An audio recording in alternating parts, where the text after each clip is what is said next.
Olá pessoal, bem-vindos a mais uma edição do ANSP Perfil Acadêmico, um programa da ANSP, a sua academia no setor de seguros. Eu sou o João de Girolamo, diretor de comunicação da ANSP, e estou aqui para trazer para vocês histórias inspiradoras e insights do nosso mercado. Hoje temos o prazer de receber um profissional amplamente reconhecido na área jurídica do setor de seguros.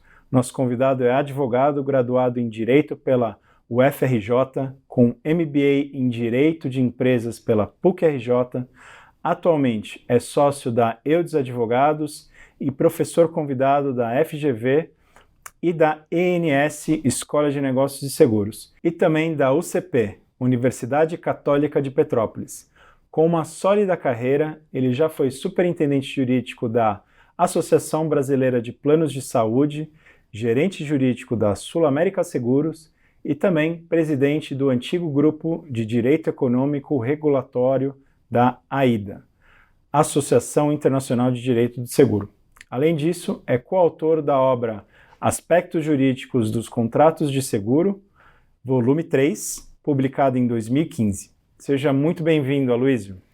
Obrigado, João. É uma honra poder participar desse espaço, compartilhar um pouquinho da nossa experiência, falar aqui para todos que assistem a ANSP em suas diversas redes sociais e espero que a gente possa ter um bate-papo aí proveitoso que agrade a nossa audiência. Obrigado. Eu começo já com uma perguntinha batida. Conta um pouquinho da sua trajetória profissional e, em especial, como é que você entrou no mercado de seguros? Vamos lá. Eu acho que, como muitos que já passaram por aqui, eu acabei entrando no mercado de seguros meio que por acaso. Eu comecei minha trajetória profissional ainda como estagiário numa grande empresa de telecomunicações, no jurídico dessa empresa de telecomunicações, ou seja, sem nenhuma relação com o mercado de seguros.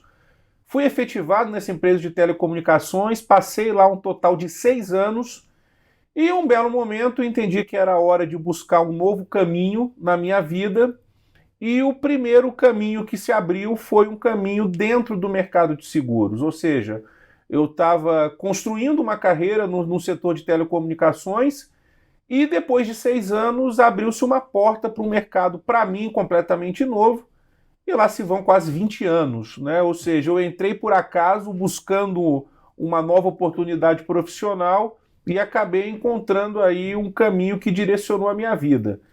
E quando eu começo no mercado de seguros, eu começo entrando no viés de prestador de serviço, como prestador de serviço através de um escritório que prestava serviços para seguradoras. E aí depois eu tive um grande privilégio de poder trabalhar dentro aí de um dos maiores grupos seguradores do país. E aí dali a gente vai também de seguradora para entidade associativa, representativa de um segmento importante desse grande ecossistema que é o setor de seguros e saúde suplementar. E depois a gente retoma aí já com essa bagagem para esse campo da prestação de serviços jurídicos para o mercado. Eu diria que foram experiências dentro do mesmo mercado, mas com características muito diferentes e que eu posso dizer que fui um privilegiado por passar por cada uma delas. Prestador de serviço, entidade representativa e advogado interno de seguradora. E óbvio, tudo isso dentro desse grande ecossistema que é o setor de seguros e previdência. E como eu falei, eu entrei por acaso, e esse por acaso, entre aspas, já está perto aí de completar, no próximo ano, 2 décadas que a gente está trabalhando nesse segmento. Legal, quer dizer, pela sua trajetória aqui, você passou ali pela Sul América, né, e pelo que eu entendi, você tem uma atuação interessante na parte de saúde também, não só, né, amplo, mas você foi superintendente jurídico da Associação Brasileira de Planos de Saúde, né, e também gerente jurídico da Sul América. Esse setor, né, de planos de saúde, de seguros voltados, né, para essa área, a gente já teve aqui grandes personalidades falando um pouquinho do setor, E eu sei que não sou da área, né? A gente teve aqui o Antônio, a gente teve a Magali, né, falando um pouquinho também das transformações desse setor. A gente estava com uma consulta pública agora há pouco, consulta pública número 50 da ANS. Conta um pouquinho para a gente aí qual é a sua perspectiva para o setor, se existem grandes modificações. Não sei se você consegue falar um pouquinho Vamos lá. Quando a gente olha para a saúde suplementar, a gente está olhando para um setor que tem uma relevância social inegável, inquestionável. Se a gente olha aí, a gente está falando de um país atualmente com 220 milhões de habitantes, um pouco mais, um pouco menos disso. Vamos fechar aqui no número 220 milhões de habitantes, dos quais 53 milhões são beneficiários da saúde suplementar, ou seja, a gente tem em torno aí de 53 milhões que não precisam necessariamente buscar a saúde pública, que tem a condição de buscar o setor de saúde privada. Por que esse setor não pode aumentar? Por que a gente não pode ter mais do que 53 milhões? Por que a gente não pode chegar a 100 milhões, a 150 milhões, para, digamos assim, desafogar a saúde pública? Eu acho que são grandes os desafios que o setor passa.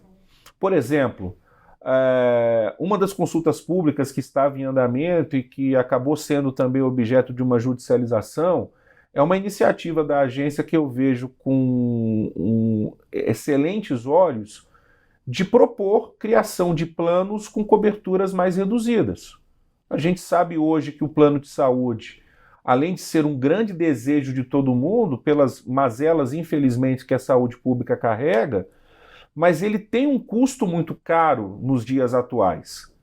E muitas vezes parte desse custo caro passa pelo fato de que a legislação obriga ter um padrão mínimo de cobertura para todos os planos, pelo fato de que há uma crescente judicialização que muitas vezes obriga a se fornecer procedimentos, medicamentos e hospitais fora do que está contratado, e isso não existe fórmula mágica, encarece o preço final.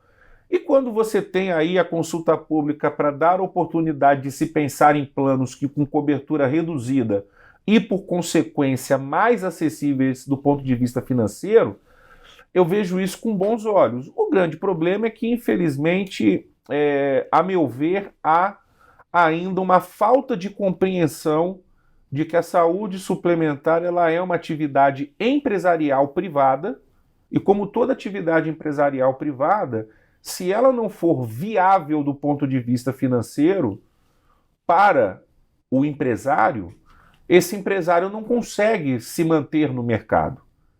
E, infelizmente, quando se abriu essa consulta pública, ela foi objeto de judicialização, por exemplo.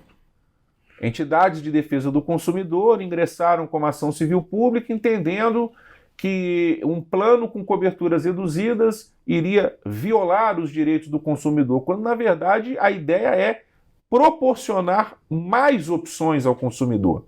Então, acho que o grande desafio que a saúde suplementar enfrenta, dentre outros, é ainda uma falta de compreensão da sociedade em sentido amplo, de que ela não é a saúde pública disponibilizada pelo governo. Ela é uma atividade empresarial. E se eu não tenho mecanismos que tornam a atividade empresarial viável, ela deixa de existir. Sem dúvida nenhuma, sem dúvida nenhuma. Quer dizer, a segurança jurídica também tem um papel importantíssimo, né, nesse ponto. Você contrata, né, você contrata ali determinadas características e no final do dia é obrigado a prestar um serviço diferente do que foi contratado. E isso mata qualquer empresário, qualquer atividade empresarial que você quebra o plano de negócio, você quebra a sua expectativa financeira, orçamentária, a sua expectativa operacional. E quando isso acontece no volume que nós temos presenciado na saúde suplementar, acontece também nos seguros, mas proporcionalmente num tamanho menor do que na saúde suplementar. Sem dúvida. Isso faz com que o setor tenha a sua existência posta em xeque.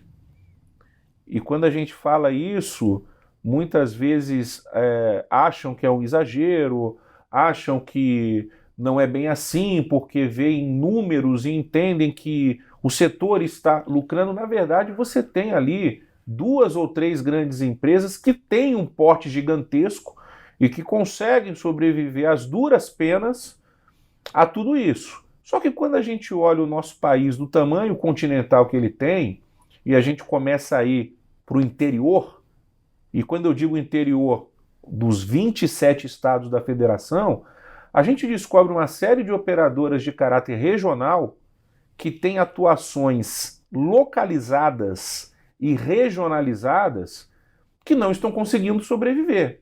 Só que elas atuam em regiões que as grandes empresas, por questões de negócio, não querem entrar.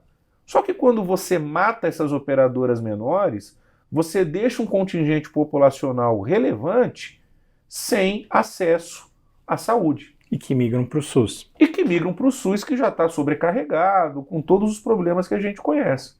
Né? E óbvio, né, a gente não está aqui querendo desmerecer o SUS. A saúde pública, inclusive no Brasil, ela tem grandes ilhas de excelência em termos até de parâmetro mundial de exemplo, programa de vacinação e tantas outras coisas.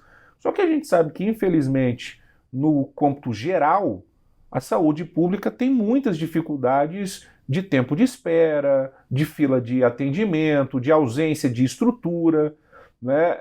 E quando você coloca mais pessoas tendo que utilizar o SUS, que já tem todas essas tristes mazelas, você sobrecarrega ainda mais algo que já está sobrecarregado e saturado.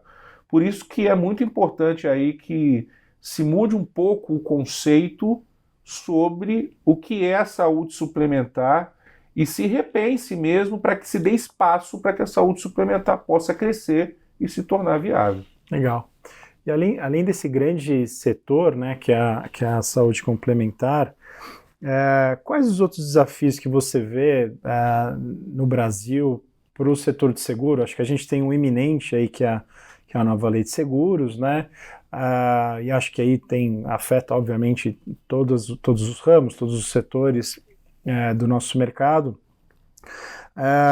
E a gente falou um pouquinho também em episódios recentes sobre as recentes catástrofes, né, que o Brasil, naturais que o Brasil passou e vem passando, que estão cada vez mais frequentes. Na sua opinião, aí, o que mais grita no Brasil quando a gente fala de seguros hoje em dia? Olha, eu posso ser repetitivo se for comparar aí com quem já sentou nessa cadeira antes de mim, mas é sinal de que eu acredito que são percepções comuns. A gente tem um problema muito grande no nosso país, que é a ausência de cultura de proteção financeira. A sociedade não tem uma cultura de proteção financeira. De proteção financeira e de proteção patrimonial em sentido mais amplo, né? Quando você fala, por exemplo, que só 30% da frota de automóveis é segurada, ou seja, 70% não tem seguro, isso é um sinal de que você tem, claro, muitas vezes você tem aí políticas de subscrição, discussão de preço, mas eu conheço muita gente que simplesmente tem como premissa: eu não quero fazer seguro. E aí isso vai também para o seguro residencial e para tantos outros produtos securitários. Eu acho que um grande problema que o Brasil passa enquanto sociedade é essa falta de cultura de proteção patrimonial, né? Ou seja, se você começa a ter na sociedade, em todos os seus aspectos, a cultura de que a proteção patrimonial é relevante para sua vida, para o seu patrimônio, para a sua família, para a sua empresa, para o seu negócio, para a sua residência, você começa a quebrar a barreira da ausência de seguro na população e como que o seguro pode contribuir, sim, para justamente naqueles momentos de maior dificuldade auxiliar a sociedade. Você colocou o exemplo dos riscos climáticos, né? Eu acredito que com os últimos eventos, especialmente lá o do Rio Grande do Sul, mas não apenas o evento do Rio Grande do Sul, o Brasil está mudando finalmente aquele conceito de que não há catástrofes naturais em território brasileiro. Certamente. Porque a gente tinha a ideia de que catástrofe natural era apenas erupção vulcânica, terremoto e tsunami. É isso aí. Então, se no Brasil não tem erupção vulcânica, terremoto e tsunami, eu entendo que eu não tenho catástrofe natural. E a gente está vendo cada vez mais que nós temos sim catástrofes naturais. Eu posso não ter um vulcão, mas eu tenho enchentes pesadíssimas, eu tenho uma ocupação populacional em muitas áreas de maneira irregular, um crescimento imobiliário que nem sempre respeita as regras ambientais para se sedimentar, e isso, obviamente, quando você tem uma época de chuva muito forte, isso acaba gerando as catástrofes. Agora, como o Brasil tem ou tinha aquela cultura de que ele não é vítima de catástrofe natural, nunca se preocupou, diferente de outros países, em ter, por exemplo, legislações que obrigassem empresas e entes da federação a contratar seguros. Quando você olha a experiência internacional, você vê países onde isso é obrigação legal. Um determinado estado ou município tem que ter um seguro contra catástrofes ambientais. A empresa precisa ter um seguro contra catástrofe, isso é obrigatório. Infelizmente, no país a gente não tem essa cultura. Espero que a partir de agora a gente tenha essa mudança, né? Às vezes, infelizmente, é preciso ter a tragédia para você mudar de maneira considerável, né? Por exemplo, eu pego um exemplo triste, mas eu acho que ilustra bem isso. Se naquele 1º de maio de 94, naquele final de semana, apenas tivesse falecido o piloto austríaco, o Roland Ratzenberger, e não tivesse falecido Ayrton Senna, a gente não teria tido grandes mudanças no aspecto de segurança na Fórmula 1. Foi preciso, infelizmente, falecer aquele que, à época, era o maior piloto da história da competição, para que todo mundo visse, opa, preciso fazer mudanças de segurança seríssimas para proteger a vida dos pilotos. Fosse apenas um novato da véspera que tivesse falecido, infelizmente, a gente não teria tido os avanços que tivemos em segurança. E eu acho que agora, com as tragédias recentes que tivemos, a gente já começa a ver movimentos de discussão, por exemplo, para que em concessões de serviços públicos se obrigue a concessionária a contratar o seguro, para que você tenha a contratação de seguro em obras públicas a partir de um determinado patamar. Então a discussão está acontecendo. Ótimo. E a gente já começa a ter uma mudança em relação ao que se tinha antes, né? Então eu vejo com otimismo isso. Claro, um outro desafio, né? A gente tem, enquanto país, aí, um potencial gigantesco de crescimento da participação de seguro no PIB. A gente fala, por exemplo, que quando se compara com outras nações aí com uma economia mais avançada, de falar do percentual de seguro superar a casa dos 10%. A gente aqui no Brasil está em torno de 6% do PIB. Muito né? Muito pouco, mas com potencial de crescimento gigantesco. Quando você olha a quantidade de oportunidades de seguros que não são preenchidas, né? Agora, é claro, a gente tem um desafio da nova lei.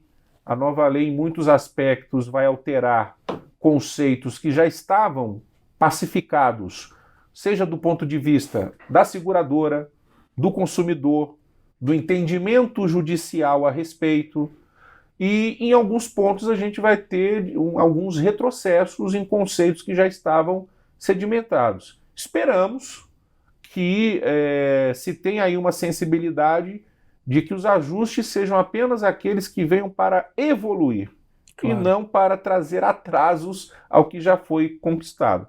Acho que, de maneira resumida, são esses assim, os desafios que a gente enxerga pela frente.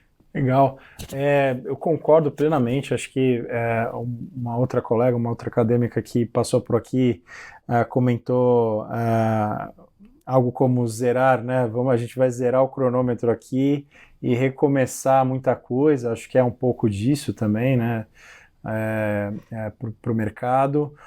Mas a lei vai trazer aí aspectos importantes para segurança, tanto do próprio consumidor, né, principalmente dos riscos massificados, né, e temos aí uma outra parte que eu acho interessante a gente comentar também, que são de grandes riscos, né, riscos corporativos, infraestrutura, né, do país. Na sua carreira, como é que você vê isso, né? Você chegou a estruturar ou fazer algum trabalho na parte de grandes riscos? Como é que você vê os grandes riscos no Brasil, né, ou em comparação a outros locais do mundo? Olha, eu diria que a indústria de seguros tem um papel fundamental para que a infraestrutura brasileira cresça e seja proporcional ao gigantismo do nosso país. E como a gente estava falando há pouco, uma das discussões que a gente começa a ver acontecer é um pensamento de se buscar apresentar propostas para mudar a lei de concessões para obrigar que, por exemplo, concessões de aeroportos obriguem a concessionária a ter um seguro justamente para catástrofes em relação ao aeroporto ou ao empreendimento que ela vá administrar, algo que hoje você não tem como condição obrigatória. Então, a indústria de seguros, né, o setor de seguros, ele tem um papel fundamental para alavancar o desenvolvimento da infraestrutura brasileira. Quando a gente olha, por exemplo, existe, né, o pessoal do agronegócio fala isso com muito mais propriedade, a gente tem uma disputa aí com os Estados Unidos em termos de produção de soja. Quem produz mais soja, o Brasil ou os Estados Unidos? E muitas vezes acontece do Brasil ser o maior produtor em termos quantitativos, mas como o pessoal fala, da porteira para dentro. Se perde muito. Porque eu não tenho infraestrutura para fazer essa produção escoar. Então, em termos quantitativos, eu tenho uma produção em toneladas de grãos quantitativamente superior à dos Estados Unidos, mas em termos de efetividade comercial, eles comercializam mais, porque eles têm lá dentro da fazenda já tem lá um acesso para a ferrovia que vai levar o grão da ferrovia para o porto e dali para o mundo. Né? Enquanto aqui a gente tem, por exemplo, carência de armazém e tantos outros fatores necessários para isso. A nossa malha ferroviária é muito aquém do que poderia ser e por aí vai. E óbvio, o setor de seguros contribui em vários aspectos desse micro exemplo que eu estou colocando. É o seguro da safra, é o seguro do produtor, é o seguro do armazém, é o seguro do transporte da carga. O quanto a indústria de seguros pode contribuir para que a infraestrutura se desenvolva. Então o papel da indústria de seguros é fundamental. Agora, quando a gente olha e se incomoda com esse 6% do PIB, a gente também precisa enxergar que muitos outros setores da economia estão aquém do PIB pelo potencial que poderia ter. Então eu acho que sim, a parte de grandes riscos precisa ser incrementada, precisa ser desenvolvida e a gente tem um universo de oportunidades de como fomentar esse segmento dentro das oportunidades de infraestrutura brasileira. Agora é óbvio, vou pegar uma frase sua que você colocou no início do nosso bate-papo. A segurança jurídica para isso é fundamental. Sem dúvida. Eu preciso ter regras claras, eu preciso ter uma previsibilidade sobre decisões, uma previsibilidade sobre entendimentos relativos àqueles determinados assuntos. E hoje, um dos aspectos que a nova lei está trazendo e que também tem sido objeto de muita discussão é a obrigatoriedade para que arbitragens envolvendo seguro ocorram necessariamente no Brasil com a utilização da legislação brasileira. E a gente sabe que muitas vezes quando eu falo de infraestrutura e de grandes riscos, eu estou falando de players globais.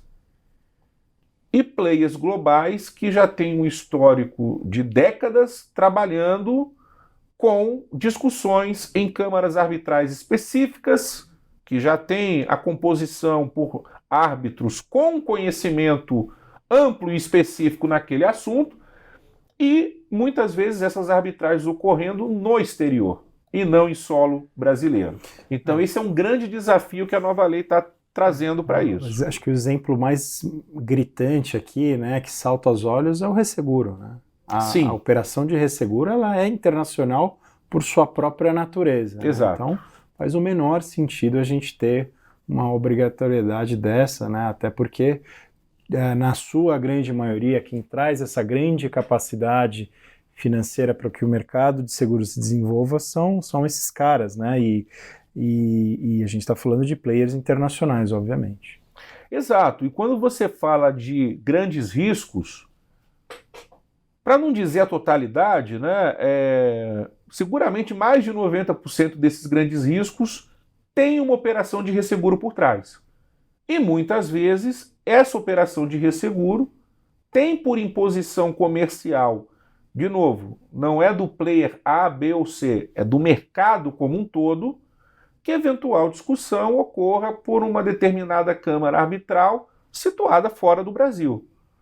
Né? E essa imposição da nova lei para que as discussões sejam necessariamente no Brasil, com a utilização da lei brasileira, eu temo que isso possa gerar impactos ruins para o mercado de resseguro e para o mercado de grandes riscos como consequência. E aí, como uma outra consequência, isso possa travar o desenvolvimento da nossa infraestrutura. Então esse é um ponto aí que realmente me traz preocupação quando a gente faz um olhar mais amplo do que está por vir aí no nosso mercado. Legal, legal. Luizo, a gente tem diversas questões, né, que a gente poderia falar aqui e passar uma hora, né, conversando sobre tudo isso. Queria te agradecer pela participação aqui no nosso perfil acadêmico. É uma honra ter profissionais do gabarito, do seu gabarito aqui, né, acadêmicos também participando da nossa ANSP com tamanha experiência técnica. Então te agradeço imensamente pela participação e vou te convidar certamente para a gente falar de temas específicos num segundo momento. Não, será um grande prazer, pode contar comigo. É um privilégio fazer parte da ANSP. Eu acho que a ANSP tem uma característica muito interessante, que é congregar profissionais dos mais diversos campos do conhecimento. A gente aqui tem advogados, atuários, economistas, contadores, todos juntos em prol da pesquisa e do desenvolvimento do mercado de seguros. Então, convido a todos que estejam assistindo a esse vídeo que Pode fazer o convite para aquela câmera. Acessem aí as redes sociais da ANSP, verifiquem os inúmeros eventos, cafés com seguro e tantos outros que a ANSP promove para discussão aí dos temas afetos ao mercado de seguros. E obrigado mais uma vez pelo convite. É uma honra poder estar participando aqui. Muito obrigado. Se você gostou do nosso episódio, curta, compartilhe, envie para os seus amigos, para sua família, para sua mamãe, para o seu papai, se você quiser, inclusive. E até uma próxima.